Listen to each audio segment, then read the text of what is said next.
pagi dan selamat datang ke Festival Showcase Sejarah Pro Plus. Program ini menggalakkan penggunaan teknologi bahan digital dalam PDPC Sejarah untuk meningkatkan minat murid. Program ini juga turut memfokuskan kepada peningkatan kompetensi guru dalam PDPC Sejarah. Kemuncaknya, festival ini juga menjadi platform untuk guru berkongsi dan mempamerkan hasil inovasi dalam PDPC Sejarah. Jom kita menyaksikan suasana yang amat meriah pada hari ini.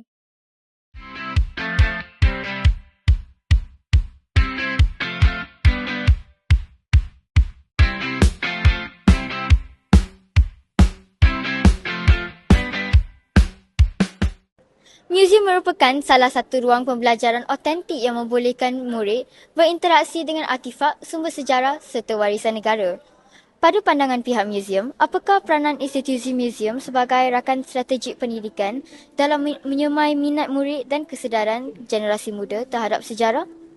Okey, kita pihak museum merupakan sebuah pusat pendidikan yang menyediakan ruang-ruang pameran untuk kita mempamerkan artifak-artifak supaya semua golongan boleh datang untuk melihat artifak itu sendiri dan belajar sejarah lah dengan lebih dekat dan lebih mendalam. Terima kasih. Sama.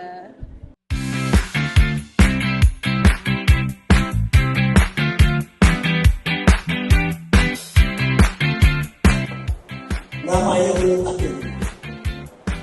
Jalan-jalan dari Jabatan Perak, Prof. Jelani dari USM dan juga Akibor dalam. Program Sejarah Pro Plus turut menekankan pembangunan profesional, pembimbingan dan perkongsian amalan terbaik dalam kalangan guru sejarah.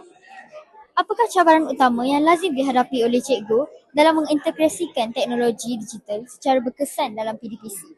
Cabaran utama yang pertama ialah saya menghadapi masalah apabila pelbagai murid berbeza dari segi tahap penguasaan mereka.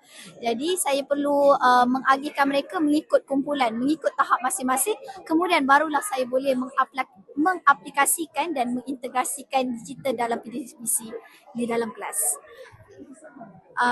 Yang kedua ialah penggunaan komputer. Penggunaan komputer sangat-sangat terhad, terutamanya saya terpaksa membuat tempahan untuk menempah bilik komputer dan bilik pusat sumber sekolah untuk melaksanakan digital dalam kalangan pelajar.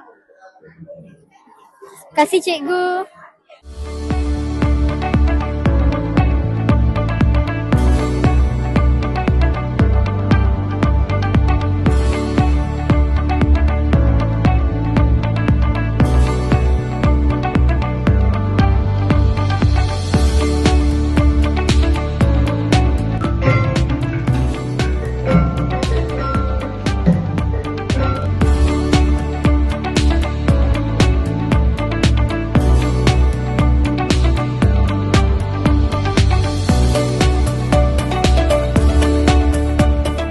Program Sejarah Pro Plus merupakan satu inisiatif yang memberi penekanan kepada peningkatan kompetensi guru, pengintegrasian teknologi dan penguasaan bahan inovatif baharu. Pada pandangan Tuan, sejauh manakah inovasi digital berupaya mengubah persepsi murid terhadap mata pelajaran sejarah daripada sekadar menguasai fakta kepada pengalaman pembelajaran yang lebih bermakna dan berkesan?